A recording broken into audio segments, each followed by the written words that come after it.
Good afternoon, everyone. These after-lunch sessions are always challenging, so thank you for showing up, and welcome to the panel discussion. It's going to be a really interesting one, so please join me in welcoming the panel members onto stage. First, we have the Ambassador for Japan, Mr. Ushio Shiguru. I'd like to also invite back to the stage Dr. Nimrod Zalk, who's just done the keynote for us.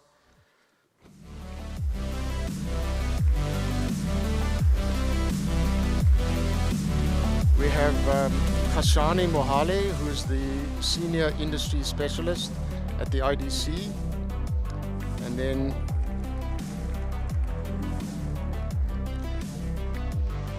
we have Sishle Mdluli, who is the Executive New Business Development for African Rainbow Minerals.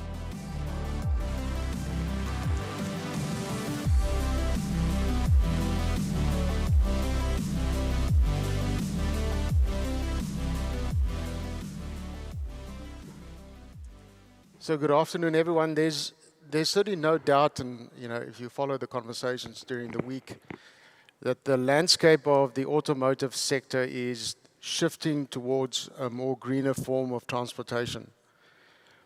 One of the critical links we have to make is the one between the resource endowment in Africa and our ability to join the battery value chain in its various forms. Nimrod did a really good job of introducing most of the context for our conversation today, and has certainly talked about the bulk of the trends that are happening globally around these value chains.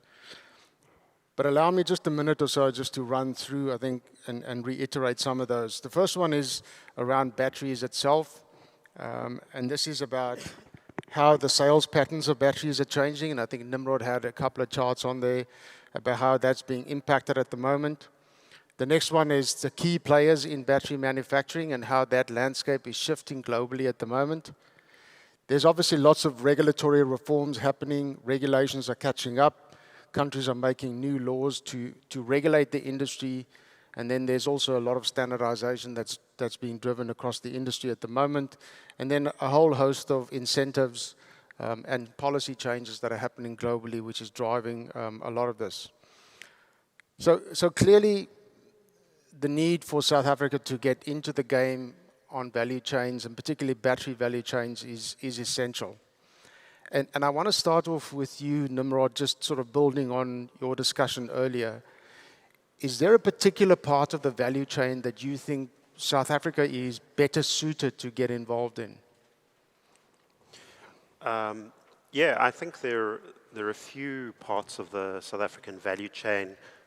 I beg your pardon? No, go ahead, Okay. Nimrod. There are, in my view, a few parts of the battery chain that we have already developed capabilities in and that we can build on. So starting with the upstream, there are companies that are beginning to produce these very high quality precursor battery minerals, particularly in the manganese space. And that obviously draws on South Africa's mineral processing history. What we've also seen is quite a robust battery assembly industry develop, not for electric vehicles, but for battery energy storage. And those are often exporting batteries onto the rest of the continent for these kind of stationary storage applications. One can think of things like cell phone towers and so forth.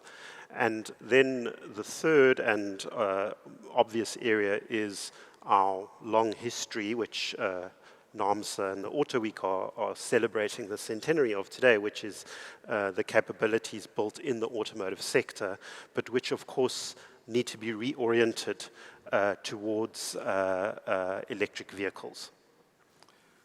Thanks. And if you think about some of the key inputs, and you spoke about manganese as one of those examples, and in your presentation spoke about sort of almost playing to our strengths, which is sort of building on the resource endowment we have. Cicely, I want to come to you quickly just on the mining environment and the extent to which the prevailing mining environment will support this.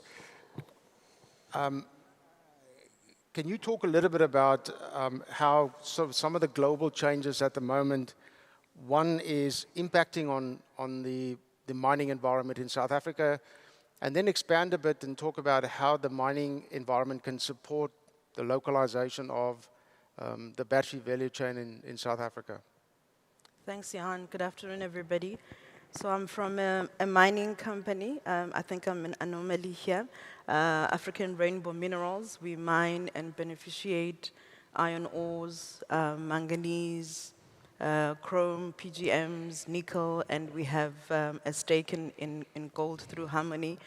And you may ask why the mining company is in this space. I think to your point, Johan, we feel that the transition from a fossil fuel empowered economy to where we are going now and transitioning to a cleaner energy fuel presents an opportunity for mining companies, and not only for mining companies in themselves, but it also presents an opportunity of collaboration between sectors, which is why African Rainbow Minerals is here, because we think there is collaboration in the mining sector and also in the automotive industry, and hence our participation in this conference. So mining industry in South Africa has contributed significantly over the many years to the economy of the country, but I think it's no surprise to everyone that over the past couple of years, we've seen a decline in terms of the contribution of mining and where the sector is at. And I think the industry is waking up, to your point, Dr. Nimrod, in terms of where can we diversify as the mining industry, because I think one of the major factors is the growth engine of China that has been fueling a lot of the pit-to-port growth that we have seen over the years is slowing down in itself. We know that there is a stimulus package that's there. We'll see how that goes. But I think mining industries are looking at diversification and value add. And to your point also, Dr. Nimrod, as African Rainbow Minerals, we're now looking into diversification into the value chain.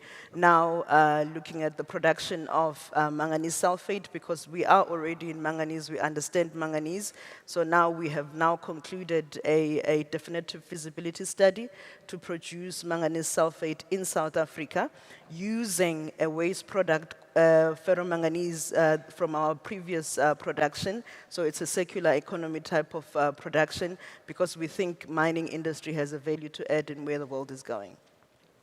Thanks, Cicely. And if you think about the environment in which the mining industry operates at the moment, and a couple of weeks ago there were lots of conversations at the Joburg Indaba around that as well, what support is required, government and otherwise, for the sector to be successful in meeting this incredible demand for those products? I was laughing earlier because Andrew was talking about the master plan for the motor industry. There's also a master plan for the mining in terms of the critical minerals. But I think there's a deliberate action that is needed from a country point of view to say, firstly, where are we going to play in the value chain? I think to your point, Dr. Nimrod, we understand, and I think the IDC also presented something on this sometime last year. We understand that we cannot be everywhere in the value chain, but let us find places where we can play, and we think that mining, we know, we can play in processing, we can play in the refining of these technologies, and therefore then support and put support measures for the industry to then move into that space. And I'm glad that the minister in the DMRE has started talking about this, because I think it's an inevitable thing that's happening to all of us. So I think from that perspective, we can look at, there are many examples, and I think you touched on them, and Indonesia, looking at what we have and what we can do better with what we have. But also, over and above that, look at how we can then link into other supply chains that are there. There's supply chains now affected by geopolitics, and I think as a country we need to play in that space and see where we can fit ourselves in the geopolitical space so that we can take advantage of what we have. Thanks. And I think having secured the raw materials that we need to make batteries, I want to come to you, Ushio-san, talking about making batteries in South Africa and expanding the value chain for batteries in South Africa. How do you see that happening? Is it something that will be driven by the automotive sector? How can other industrial sectors help with the development of that in South Africa? So answer the question about that. As you know, Sam representative of the investor here, like a Toyota, and it's a very common sense thing, not so interesting, not persistent on Africa. But whether battery manufacturing will happen in Africa will be determined. So generally speaking, based on global trends, such as growth in EV cells, especially where taking attention to the trend appeared in Europe and the United States. Because of that, the two of the biggest, car sales market. So if, the possibility we're examining, some elements needed to be considered. What is the local production and infrastructure situation and cost competitiveness with other regions? African countries need to look at closely at the global trends. And also in Africa, critical minerals are very diverse in nature, and their application vary. It's necessary to strategically identify products that can be produced locally, not only batteries, but also their automobile parts, such as a special steel and electronic component, depending on the target and the conditions. There will be, I think, potential for solar panel, manufacturing here, as well as, automobile production. Thanks. Hassani, I want to come to you, and there's obviously globally a lot of trends around vertical integration within the value chains. There's lots of partnerships and alliances. The IDC is certainly no stranger to joint ventures and partnering up with different entities. If you look at the South African environment at the moment, are there any barriers to entry? Are there enough incentives for us to be able to do that? What's the current thinking around partnerships, and how do we integrate across the value chain to be able to produce batteries locally? Yeah, now the barriers are certainly there, but not insurmountable. I think the first thing to bear in mind is this is a long-term game. Right? We're talking about long-term development of a sector, so we've got to be patient. There are a lot of things that are not in place today, but if we don't start putting them in place, then we're on a hiding to nowhere, right? The barriers range from capital and technology and intellectual property. In fact, we can call that know-how, because you can't buy technology to close a 20-year head start, right? Yes, there is a big trend of joint ventures happening around the world, not only on the raw material security side of things, but even at manufacturing level, both batteries and components as well. And so I think South Africa needs to prepare for that in terms of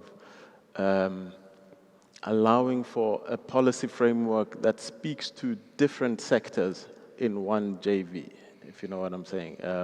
It's great to have a a mining policy framework or processing and automotive, but you need partners in one JV that see the value of that, and we've got to get South Africa on their radar, because these decisions are being made in the Northern Hemisphere, right? We have some amazing champions here in our auto industry, but we need to empower them to go back to their headquarters to say, hang on, there's something happening there. You need to start, modeling the South African scenario into their models as well.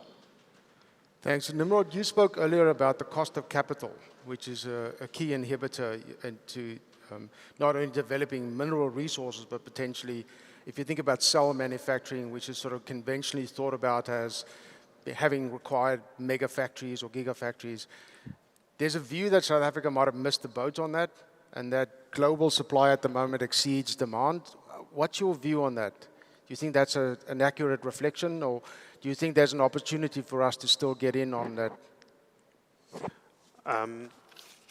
Look, I think that at the heart of these value chains is the battery cell. And I think there is a formidable challenge for any country to really enter the battery cell production. And that's not unique to, say, South Africa. Europe is battling. Maybe South Korea and Japan are the closest to China. But having said that, I don't think we should dismiss the possibility of battery cell production in South Africa.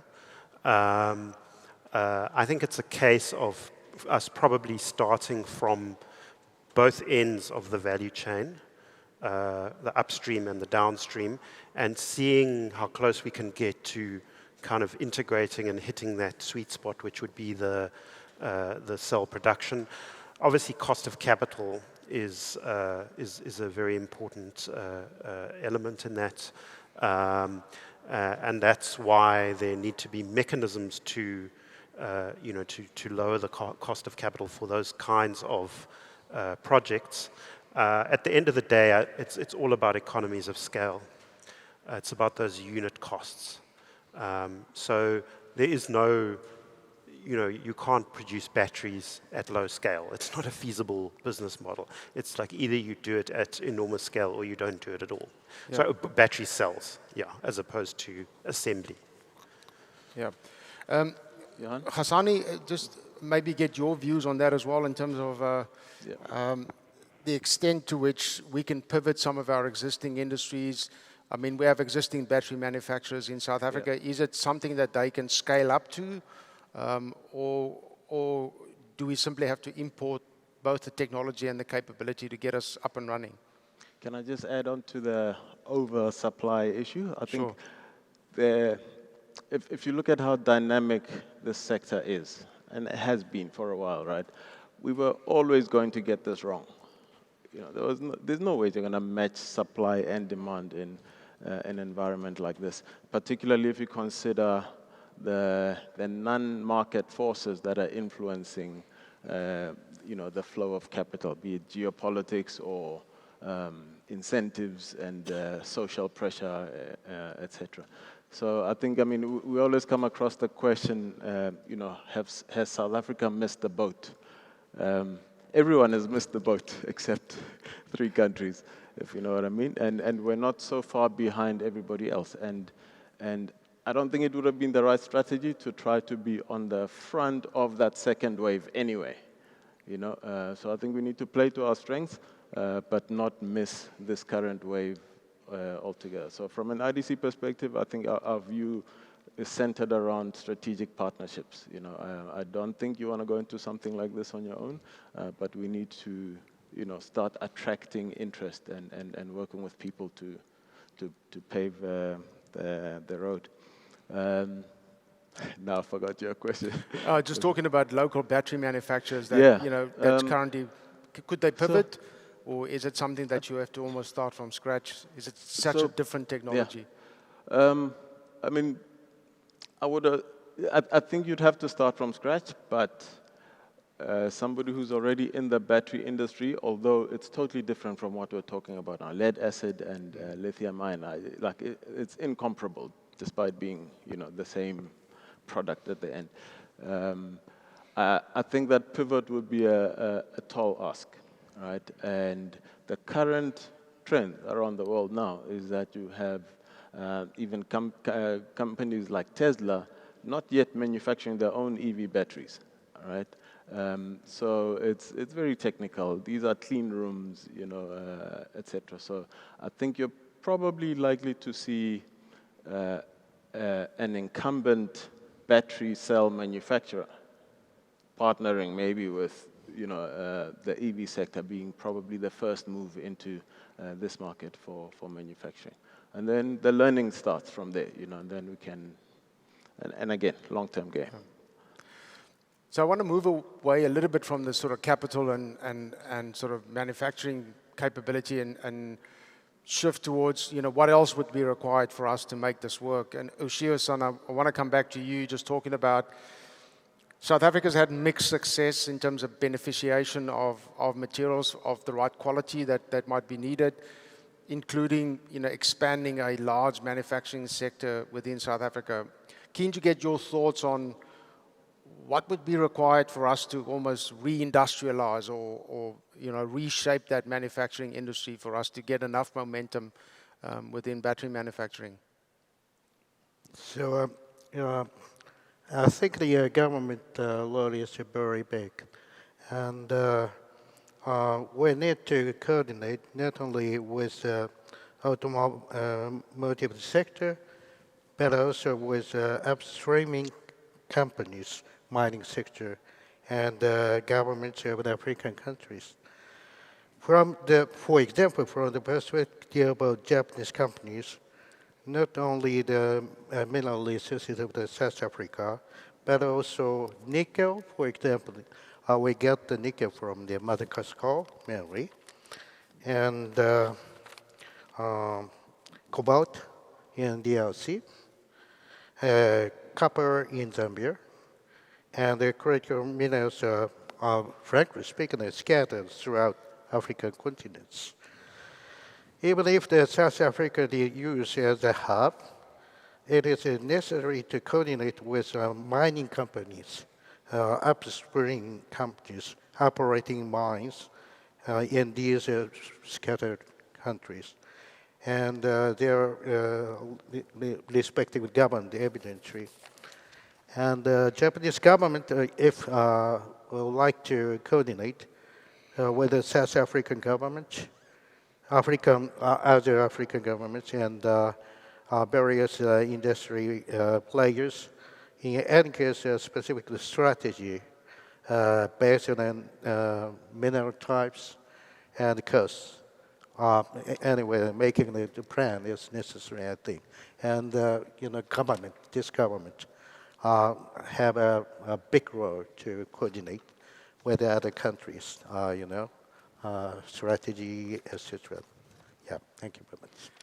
Thank you, Ushio-san. I want to come back to you, Sishle, and this is maybe an unfair question to ask to an extractive, someone from the extractive industry, but I want to just look at other frontiers of development. If you think about alternative mining frontiers in terms of recycling or recovery, keen to get your thoughts, but Hassani, you and Nimrod as well.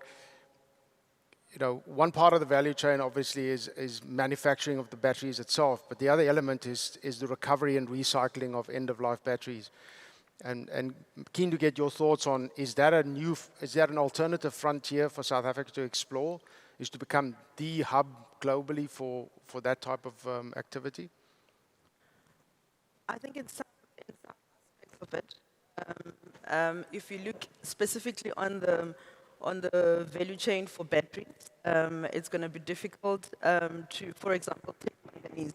once it's in a precursor material that goes into the cathode, it's very hard to then extract the manganese out of that and recycle the manganese. However, if you look at it in the context of steel making, there's definitely, you'll see the trends now with the migration in terms of steel production away from blast furnaces to electric arc furnaces, where recycling plays an important part. So I think recycling will definitely play a critical role in terms of where the world is going, but it's going to be in certain parts. See it also in PGMs, but it's not going to be in extreme. If you look at the migration in terms of from ice to the energy vehicles, people have been saying that the recycle in terms of PGM is going to play an important role there. Not as much as I think because people own cars for a very long time. So the recycle will play a critical role, but it's not going to be consistent across different commodities and across different sectors as well. Thanks, Sihle. Ghasani, your view? I think being a global hub is quite ambitious. Well, you have to be ambitious, don't you? So, I mean, geography will be an obvious driver, right? Yeah. The proximity to the source of the raw material, which is a battery, and the market, right? And both talk about a big market. You've got to have a big market of used batteries 10 years prior to receive the stock. There's a lot of research and technology development happening now, but all indications are that it will remain a scale game. You know, it's got to become more and more efficient to become a reliable source of supply, or at least a commercially viable source of supply. I think you can take it for granted. Every EV battery will be recycled, but it's the most economic models and regions that will probably get the piece of the pie. So hopefully the transportation from our market somewhere else won't make sense, and then we can start developing our own capacity here. But to attract it from elsewhere, I think we don't have that competitive advantage.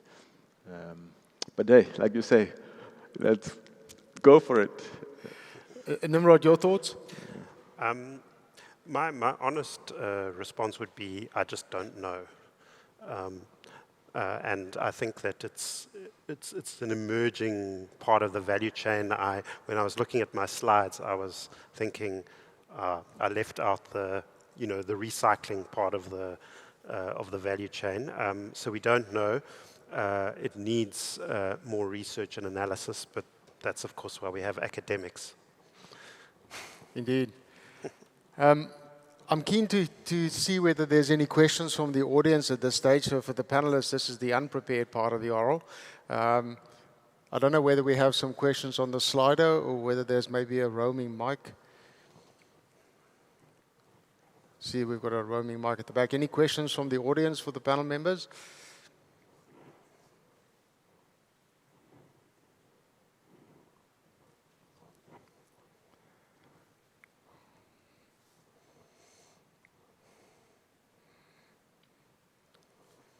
Good. Mic check. Are we on? Okay. Good afternoon. Andrew de Vries from the Nelson Mandela University, Director of the Uyilo Electric Mobility Program. So just to follow on from what Dr. Zalk was saying, in terms of the recycling aspect, I definitely think that there's potential around that. At Nelson Mandela University, some of the engineers are working on some protocols around battery recycling, the safe recycling of our batteries. But then there's also the opportunity around second life applications for our batteries as part of the value chain. On the East Rand, a company called Twenga Technologies, they've developed a containerized system for extracting your minerals from your lithium-ion batteries. So interest within the space of the battery recycling sector is growing, and I believe it will continue to grow. at our facilities of Wihilo at Nelson Mandela, we've got the only accredited battery testing facility. And it's another component within that whole value chain, which we hope will be of benefit nationally and continentally. It's a very unique facility, which we're also looking at expanding to meet all international type of standards for battery testing. The whole value chain will probably eventually, there'll be some intentional efforts, but there'll also be things that'll grow organically, right? So we might end up with battery assembly being the biggest part of where we also focus within this value chain. And then your elements of battery testing for safety, for performance, that will be then become a critical part of this value chain. But overall, there's scope and there's particular areas for South Africa to play in. Cell manufacturing at scale, I think the jury is still out on that one. Thank you. Thanks very much. That's a good build on the conversation I think we've had. We have a question on the Slido, Ushio-san. This one is for you. What would it take in terms of policy environment, economic policy, government regulations for Japanese battery manufacturers to establish themselves here? And I answer right a bit about that. We have the policy to make an impact on battery exploration and experiment. And we are putting government subsidies into this area. And we make the every effort to get many benefits from the sharing qualified batteries. But the assistance is huge. But we can't produce the right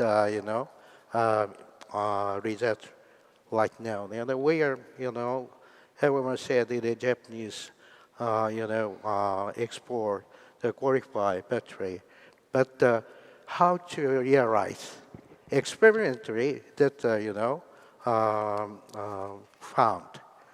But how to produce this battery and needed to think about cost benefit. Yeah. We can produce number one qualified, EV batteries. It's true, but not commercialization for that. That's a problem, and every country, suffer from this problem right now. China also perhaps, I think, and Europe, rather have the tendency to give up for more exploration of the battery quality. So a Germany, Germany company giving up right now. Thank you. Yeah, I mean, we spoke about it this morning, just having that consistency in economic policy, but also making sure that you have access to the right materials, that it's globally competitive, and that you can do it at a scale that makes sense, and potentially not only supply your own market, but be able to have that as a potential export product. Any other questions from the audience? I think we have a question there as well. Yes. 1, 2. Yes, Per Larsson, Volvo Cars Corporation. In Europe, over the last couple of years, there's been a lot of regulations or changes, like the battery passport, the EU Data Act, and all these things. But one of the things that we as a company are really, really worried about is actually the traceability of minerals in the whole value chain. And how do you see that as an opportunity as well, to be very clear where all these components, minerals, down to the smallest part can be traced? Yep. Hassani, you want to have a go? Nimrod? Sure. Talk about traceability.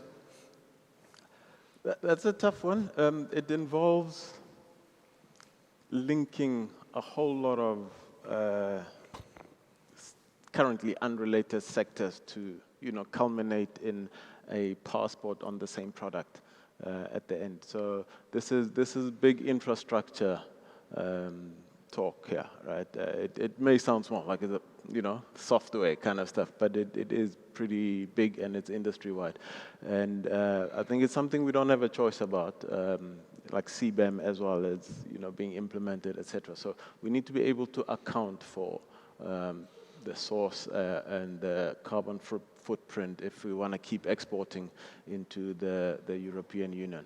So yeah, it's a big project, I think. Yeah. But there are blueprints already available about the design of battery passports, etc.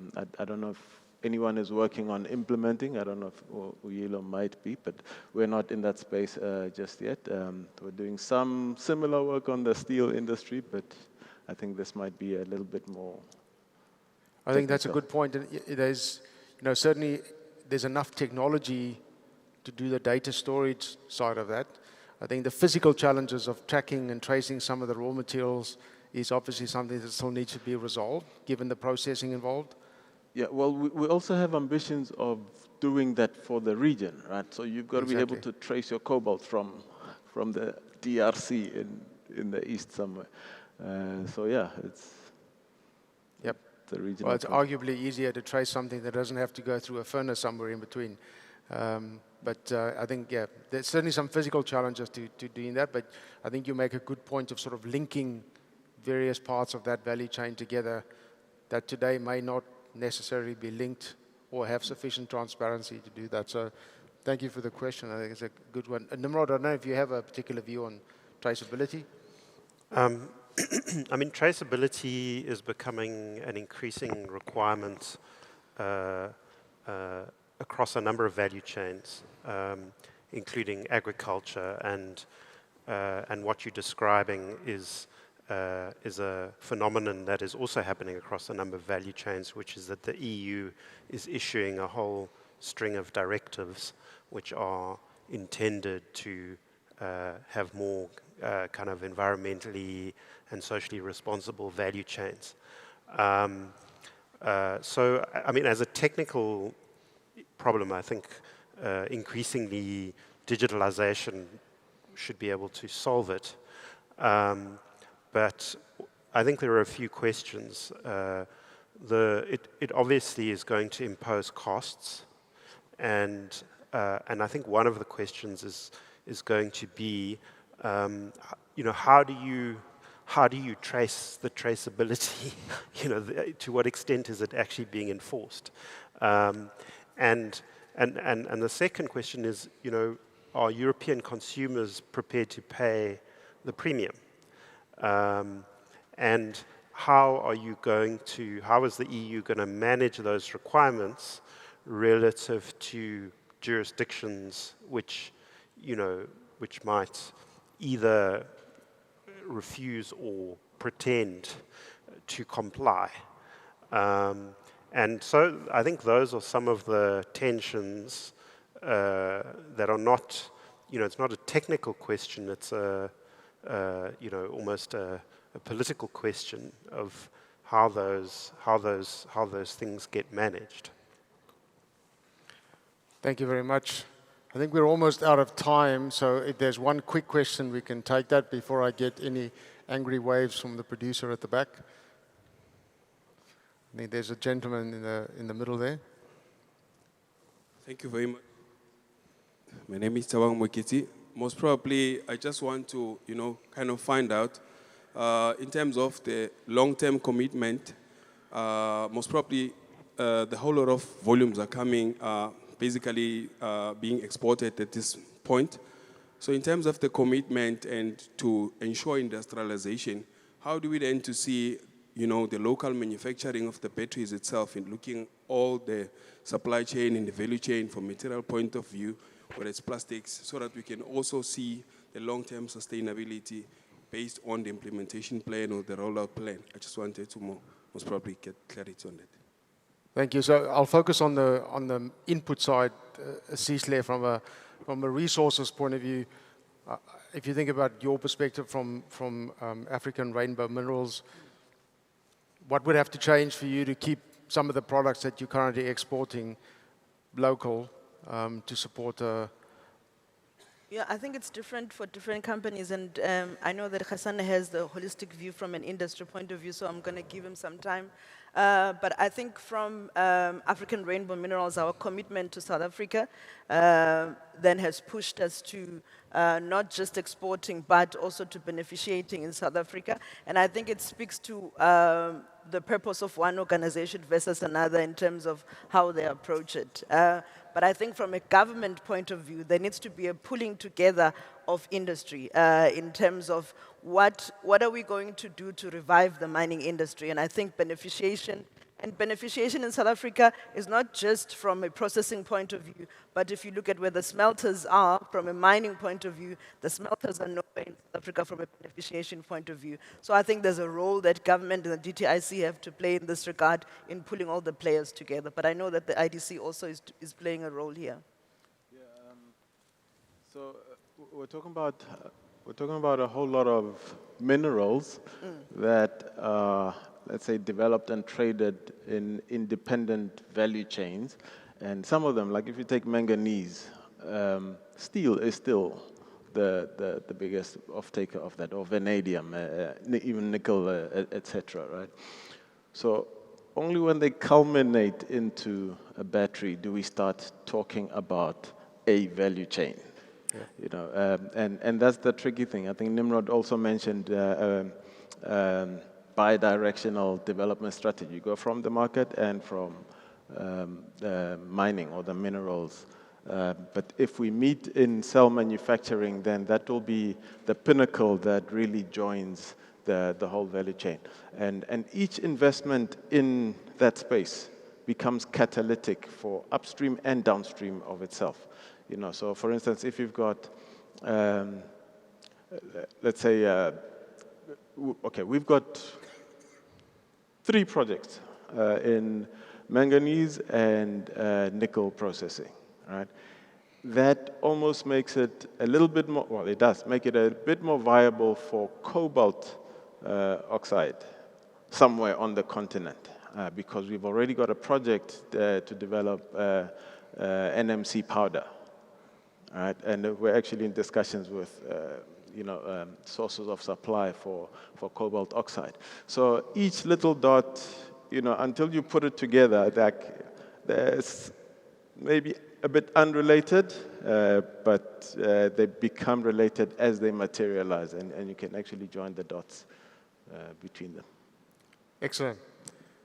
Nice place for us to close this out. Ladies and gentlemen, please join me in thanking the panel members, and thank you for joining us this afternoon. Thanks, folks. Thank you.